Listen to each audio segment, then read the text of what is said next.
సంపాతి సీతమ్మ జాడ గురించి తనకి తెలిసింది చెప్పేసరికి అద్భుతం జరిగినట్టు ఆ పక్షిరాజుకి రెక్కలొచ్చాయి. అది చూసిన వానరులు పట్టరాని ఆనందంతో చిందులు తొక్కుతూ సింహనాదాలు చేశారు. వాళ్లు లంకకి వెళ్లాలని నిశ్చయించుకుని పర్వతం మీద నుంచి మళ్లీ సముద్ర తీరాన్ని చేరారు. కాని ఆ మహాసముద్రాన్ని చూడగానే వాళ్లకు మళ్లీ నిరుత్సాహం పుట్టుకొచ్చింది. అది మహాభయంకరంగా కనిపించింది. అందులో భయంకరమైన ప్రాణులున్నాయని సుగ్రీవుడు చెప్పిన మాటలు గుర్తుకొచ్చాయి. అది ఒక ప్రాంతంలో ప్రశాంతంగా నిద్రపోతున్నట్టు కనిపించినా అక్కడక్కడా ఎత్తైన తరంగాలు లేచి విరుచుకుని పడుతూ భయపెడుతున్నాయి.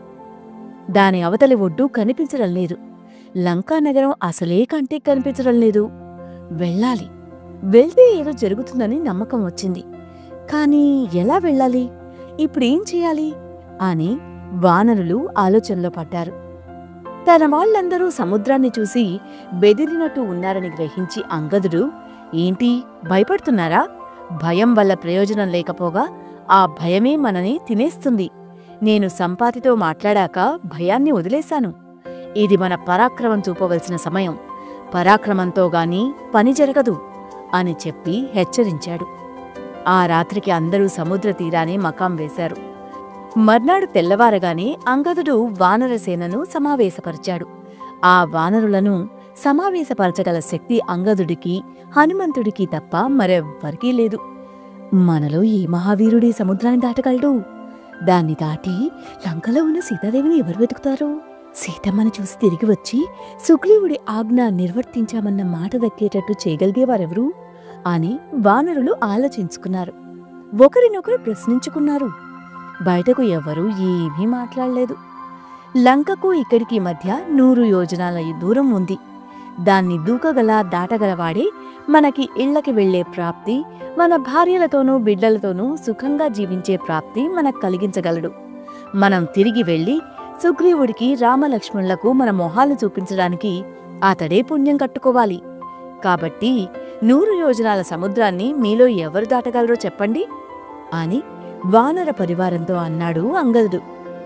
అడిగిన కాసేపటికి అందరూ చెక్కిన బొమ్మల్లా ఉండిపోయారు. మీరంతా మేటి బలపరాక్రమాలు కలవారు, గొప్ప పేరు ప్రఖ్యాతులు, గొప్ప పుట్టుకలు కలవారు, ప్రసిద్ధమైన గమనం కలవారు కదా. నిశ్శబ్దంగా ఉంటే ఎలా? కనీసం మీరు ఎంతెంత దూరం దాటగలరో చెప్పండి అన్నాడు. ఈ ప్రశ్నకు కొందరు వానర వీరులు తమ తమ శక్తి సామర్థ్యాలు వివరించారు. గజుడు, నేను 10 యోజనాలు దూకగలను అన్నాడు. గవాక్షుడు 20 యోజనాలు దూకగలను అన్నాడు. గవయుడు 30 యోజనాలు దూకగలనన్నాడు. శరభుడు 40 యోజనాలు దూకగలను అన్నాడు. గంధమాదనుడు 50 యోజనాలు, మైందుడు 60 యోజనాలు, వివిధుడు 70 యోజనాలు, సుషేనుడు 80 యోజనాలు దూకగలమని చెప్పారు. తర్వాత జాంబవంతుడు, దూకడంలో నాకు పెద్ద నేర్పే ఉండేది, ఇప్పుడు ముసలివాణ్ణైపోయాను.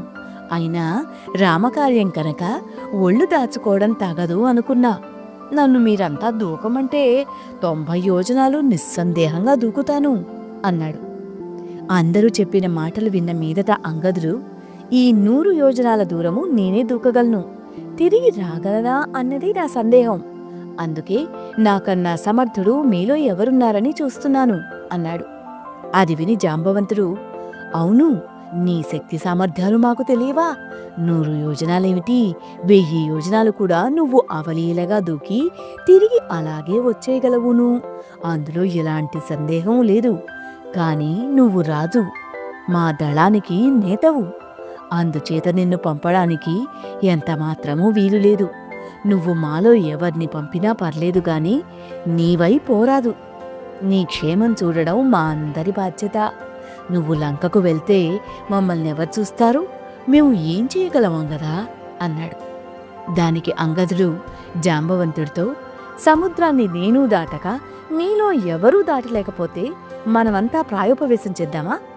పని పూర్తి కాకుండా కిష్కింధకు తిరిగి వెళ్లి ప్రాణాలతో ఉంటామన్న ఆశ లేదు కదా.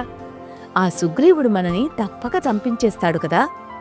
అందుచేత మాలో పెద్దవాడివైన నువ్వే పని జరిగే మార్గం ఏమిటో బాగా ఆలోచించి చెప్పు అన్నాడు. అప్పుడు జాంబవంతుడు అంగదుడితో, పని జరిగి తీరుతుంది.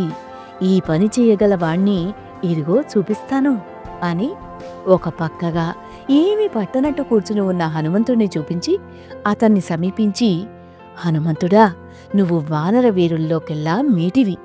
సమస్త శాస్త్రాలు చదివిన వాడివి అయి ఉండి కూడా మాటా పలుకు లేకుండా ఇలా కూర్చుని ఉన్నావేమిటి? ఆ గరుత్మంతుడి రెక్కలకు ఉన్నంత బలం నీ బాహువులకున్నది. పరాక్రమంలో నువ్వు సుగ్రీవుడికి లక్ష్మణుడికి తీసిపోవు. ఇక ఇతర ప్రాణులను నీతో పోల్చడానికే లేదు. ఈ సంగతి నీకు తెలీదా? నాయనా, నువ్వు పుడుతూనే సూర్యుణ్ణి చూసి పండుగ భ్రమపడి మింగడానికి ఆకాశంలోకి ఎగిరావే, దూకడంలో నీకు సాటెవరు? మా అందరికీ నీ శక్తి ఇప్పుడు చూపించు, ఈ సముద్రాన్ని దాటు అన్నాడు. ఈ మాటలు వినగానే చిన్నప్పుడు ఋషుల కోసం తన శక్తిని తగ్గించుకున్న హనుమంతుడు ఇప్పుడు వానర వీరుల కోసం తిరిగి పెంచుకున్నాడు. అనుకున్నంతనే అత్యద్భుతంగా హనుమంతుడి శరీరం విపరీతంగా పెరిగిపోయింది. హనుమంతుడు సముద్రాన్ని దాటడానికి సంసిద్ధుడు కావడము, శరీరం పెరగడము చూసి మిగిలిన వానరులు పరమానందంతో అతన్ని ప్రశంసిస్తూ పెద్దగా సింహనాదాలు చేశారు. వానరులు మెచ్చుకుంటున్న కొద్దీ హనుమంతుడు వామనుడిలా పెరిగిపోయాడు. అతని బలపరాక్రమాలు కూడా పెరిగాయి. అతని ముఖం ఎర్రగా పొగలేని నిప్పులాగా ఉన్నది. అప్పుడు హనుమంతుడు లేచి నిలబడి వృద్ధవానరులకు నమస్కారం చేసి, నేను సముద్రాన్ని వాయువు దాటినంత సులభంగా దాటుతాను. మధ్యలో ఎక్కడా ఆగను. నేను ఉదయగిరి నుంచి సూర్యుడితో పాటే బయలుదేరి అతనికన్నా ముందే అస్తగిరి చేరి అతనికి ఎదురుగా రాగలను. నేను ఆకాశంలో వెళ్లే వేగానికి సముద్రం నా వెంట రాగలదు.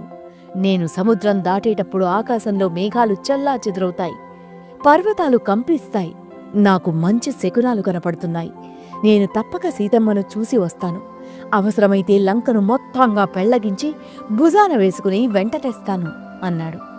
హనుమంతుడిలా చెబుతుంటే వానరులకు ఆనందంతో పాటు ఆశ్చర్యం కూడా కలిగింది. జాంబవంతుడు ఆయనతో, నాయనా, నువ్వు మా అందరి బాధ పోగొట్టావు. నువ్వు వెళ్లే పని నెరవేరగలదు. అందుకు మేమందరము ధ్యానిస్తాం. మా ఆశీర్వచనాలతో నువ్వు సముద్రాన్ని దాటు. మా అందరి ప్రాణాలు నీ చేతిలో ఉన్నాయి అన్నాడు. నేను పైకి ఎగిరేటప్పుడు నా పాదాల తోపుడికి భూమి ఆగదు. అందుచేత నేను ఈ మహేంద్ర పర్వతం మీద నుంచి ఎగురుతాను అంటూ హనుమంతుడు వేగంగా పోయి ఆ పర్వతం పైకి ఎక్కాడు.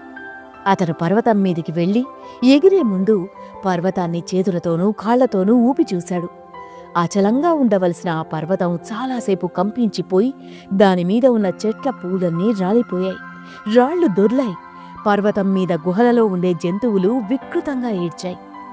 పర్వతం మీద ఉండే ఋషులు, విద్యాధరులు పర్వతం బద్దలైపోతున్నదని భయపడ్డారు. విద్యాధరుడు తమ స్త్రీలతో సహా ఆకాశంలోకి లేచారు. వాళ్లకు మహాకాయుడైన హనుమంతుడు కనిపించాడు. హనుమంతుడు గాలిలోకి లేవబోతూ తన తోకని విదిలించి చేతులు బిగపట్టి కాళ్ళు పంచి శ్వాస స్తంభించి తాను పోబోయే ఆకాశ మార్గం చూసుకుని వానరులతో, నేను పోతున్నాను. అక్కడ సీతమ్మ కనిపించకపోతే అక్కడ్నుంచి తిన్నగా స్వర్గానికి వెళ్లి చూస్తాను. అక్కడ కూడా సీతమ్మ కనపడకపోయిందో తిరిగి లంకకు వచ్చి రావణుణ్ణి బంధించి తెస్తాను, లేదా రావణుతో సహా లంకనే తెస్తాను అన్నాడు. ఇలా చెప్పి హనుమంతుడు ఆకాశంలోకి ఎగిరాడు. అతనితో పాటు అనేక చెట్లు కూడా లేచాయి. అతని శరీరం నిండాను సముద్రం నిండాను పూలు రాలాయి. చాచిన హనుమంతుడి చేతులు 5 తలల పాముల్లాగా ఉన్నాయి. అతని కళ్ళు సూర్యచంద్రులు ఒకేసారి ఉదయించినట్టుగా ఉన్నాయి. అతని తోక నిటారుగా పైకి లేచి ఉన్నది. హనుమంతుడు అతివేగంగా పోతుంటే అతని చేతుల కిందుగా గాలి చేసే ధ్వని మేఘ గర్జనలాగా ఉన్నది. అతను లంకకు చేటు కలిగించే తోకచుక్కలాగా ఉన్నాడు. అతని నీడ సముద్రం మీద అతనితో పాటు కదులుతోంది. అతను వెళ్లే దిక్కుగా సముద్రం తెర్లుతున్నది. వానరులు హనుమంతుడికి జయం కలగాలని అరవసాగారు. ఇంతటితో కిష్కింధకాండ పూర్తి అవుతుంది. తర్వాత చెప్పుకోబోయేది సుందరకాండ. సుందరకాండకి ఉన్న గొప్పతనం ఏమిటి, ఎందుకు చదవాలో ముందు తెలుసుకుందాం. ఆదికవి వాల్మీకి ముని సైతం ముచ్చటపడిన కాండ ఈ సుందరకాండ కనుక ఇది చదివి తీరాలి. ఇది చదివినా విన్నా మేలు కలుగుతుంది అంటారు.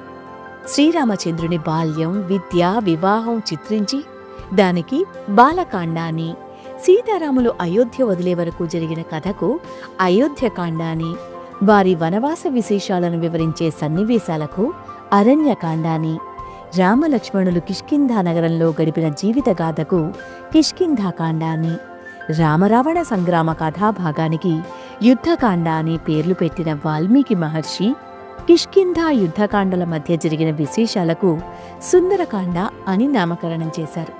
ఎందుకో తెలుసా? నిజానికి దీనికి అన్వేషణకాండ అని, హనుమత్కాండ అని పేరు పెట్టవచ్చు కదా. మహాకవులు ఎవరైనా ఇది రాసి ఉంటే అలాగే పెట్టేవారేమో. కానీ వాల్మీకి కవి కనుక కావ్య దృష్టితో సుందరకాండ అన్నాడు. ఇందులో హనుమంతుని విశ్వరూప సౌందర్యం, ఆయన సేవాధర్మ సౌందర్యం ఉన్నాయి. ప్రపంచంలోని సర్వనగర నిర్మాణాన్ని తలదన్నే లంకానగర సౌందర్యం, ఆ నగరంలో ఉన్న కమనీయ కామినీజన సౌందర్యం ఉన్నాయి. దశకంఠ రావణుని రాజసవీర సౌందర్యం ఉంది. ఈ పాంచభౌతిక సుందరత్వం అంతనూ తృణప్రాయంగా చూడగల జానకి శీల సౌందర్యం ఇక్కడే సాక్షాత్కరిస్తుంది. వాల్మీకి కవితా శిల్ప సౌందర్యం ఇక్కడే నిక్షిప్తమై ఉంది. అన్నిటినీ మించి ఆత్మహత్యకు సన్నద్ధులైన జానకీ హనుమంతుల ప్రాణరక్షణ సౌందర్యం గోచరిస్తుంది. ప్రతి మానవుడికి జీవితం మీద ఆశ కల్పించే సన్నివేశాలున్నందువల్లనే ఇది చదవాలి, నిత్యం పారాయణ చేయాలి. వచ్చే ఎపిసోడ్ నుంచి వివరంగా చెప్పుకుందాం. అంజనానందనం వీరం జానకీ శోకనాశనం కపీశం అక్షహంతారం వందే లంకా భయంకరం. జయ శ్రీరామ్.